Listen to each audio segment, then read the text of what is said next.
کہا جاتا ہے کہ بے وقوفوں کا مال عقل مندوں اور کمینوں کی غذا ہوتی ہے۔ اورنگ آباد کے شہریان کو ہیرا گولڈ کے نام پر ایسے چٹکے لگے ہیں کہ طبیعت باغ باغ ہو گئی۔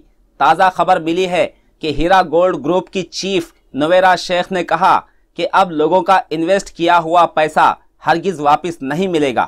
بتایا جاتا ہے کہ central crime police station Hyderabad نے ہیرا گروپ کی مالکن نویرا شیخ کے بیٹے ابو بکر کو گرفتار کیا ہے۔ دلچسپ بات یہ بھی ہے کہ نویرا نام کی یہ شاطر عورت آل انڈیا مہیلا امپاورمنٹ پارٹی کی فاؤنڈر بھی ہے اور اس کے بی جے پی کے لیڈروں سے گہرے رشتے بھی ہے۔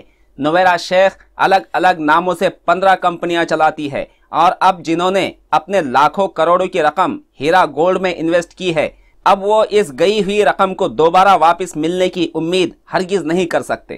1 اکتوبر 2016 کے روز بھیونڈی شہر میں محرم کے تعزیے نکالے جانے پر خطرناک فساد پھوٹ پڑا تھا۔ اس معاملے میں 21 ملزمین کو گرفتار کیا گیا تھا۔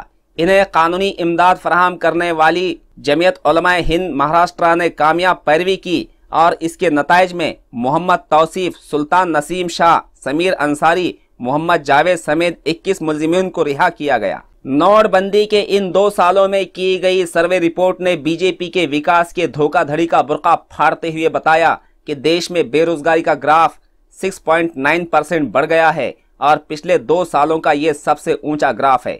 بتایا جاتا ہے کہ بے روزگار مزدور آدھی تنخواہوں پر کام کرنے کے لیے تیار ہیں، لیکن انہیں کام نہیں دیا جا سکتا۔ ریاست بھر میں پورے 58 ڈاکٹروں کے خلاف آگری پاڑا پولیس اسٹیشن میں کیس درج کیا گیا ہے۔ بتایا جاتا ہے کہ پرل کے college of physician and surgeon college سے کامیاب ہونے کے جھوٹے سرٹیفکیٹ پیش کیے گئے تھے، حتیٰ کہ وہ انہی ڈگریوں پر غیر قانونی طور پر میڈیکل پریکٹس بھی کر رہے تھے۔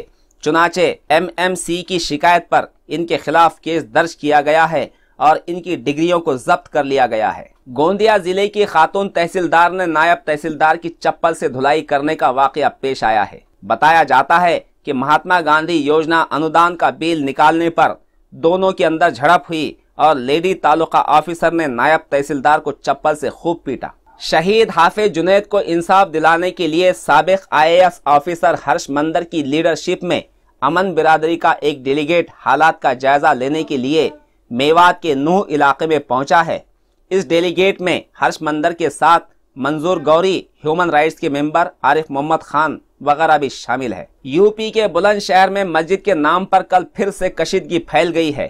بتایا جاتا ہے کہ ایک مسجد کی تعمیر کے بعد اس کا مینار اکثریتی طبقے کو برداشت نہیں ہوا اور اس کی اونچائی کم کرنے کی مانگ کرتے ہوئے یہاں پر ہندو مسلم کشیدگی پھیل گئی ہے۔ یہاں کے سرپنچ نے بتایا کہ اس مینار کی تعمیر کو 3 سال گزر گئے ہیں، لیکن اب تک حالات پرامن تھے۔ پولیس نے فی الحال حالات پر قابو پایا ہے۔ مدھیہ پردیش میں بی جے پی کی الٹی گنتی شروع ہو گئی ہے۔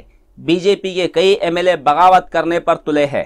آئندہ 28 نومبر کو ہو رہے اسمبلی الیکشن میں بابو لال گور اور ان کی بہو نے بی جے پی سے ٹکٹ نہ ملنے پر آزاد امیدوار کے طور پر الیکشن لڑنے کا فیصلہ کیا ہے۔ علاقے مراٹھواڑہ میں شدید خشک سالی کے حالات ہیں اور پانی کی بوند بوند کے لیے ترستے لوگ دیوالی کے موقع پر بھی خوشیاں حاصل نہیں کر سکے۔ بتایا جاتا ہے کہ جس امید پر پٹاخے شہر میں آئے تھے وہ بکنے سے رہ گئے اور پورے 7 کروڑ کے پٹاخے اب گراہکوں کا انتظار کر رہے ہیں۔ ٹھگز آف ہندوستان کا پہلا شو دیکھنے آئے لوگوں کو تھیٹر سے باہر نکال کر بزور طاقت شو بند کر دیا گیا ہے۔ اوندھ کے ملٹی پلیکس میں چند غنڈوں نے خوب ہنگامہ کیا اور گالی گلوچ کے ساتھ شور شرابہ کرتے ہوئے شو کو بند کر دیا۔